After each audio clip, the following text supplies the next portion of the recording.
മുഹമ്മദ് നബി സല്ലല്ലാഹു അലൈഹി വസല്ലമയ്ക്ക് ശേഷവും ജനങ്ങൾ വഴിതെറ്റുകയില്ലേ?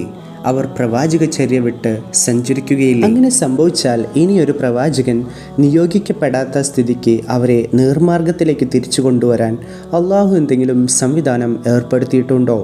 തീർച്ചയായും ഉണ്ട്. പ്രവാചകന് ശേഷം വഴിതെറ്റിപ്പോകുന്ന ജനസഞ്ചയത്തെ സത്യത്തിൻ്റെ പാതയിലേക്ക് നയിക്കാനും ഇസ്ലാമിൻ്റെ വെളിച്ചം ജനങ്ങൾക്ക് എത്തിച്ചു കൊടുക്കാനുമുള്ള ചുമതല അള്ളാഹു ഔലിയാക്കളെയും പണ്ഡിതന്മാരെയുമാണ് ഏൽപ്പിച്ചിരിക്കുന്നത്. എൻ്റെ സമുദായത്തിലെ പണ്ഡിതന്മാർ ബനു ഇസ്രായേൽ സമുദായത്തിലെ നബിമാരെ പോലെയാകുന്നു എന്ന് നബി തിരുമേനി സല്ലല്ലാഹു അലൈഹി വസല്ലമ തങ്ങൾ പ്രസ്താവിച്ചതിൻ്റെ അർത്ഥം ഇതാണ്.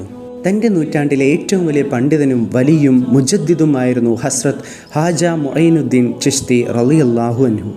ഒട്ടനവധി കറാമത്തുകൾ കൊണ്ട് നിറഞ്ഞ അദ്ദേഹത്തിൻ്റെ ജീവിതമാണ് നമ്മൾ ഈ വീഡിയോയിലൂടെ പരിചയപ്പെടാൻ പോകുന്നത്.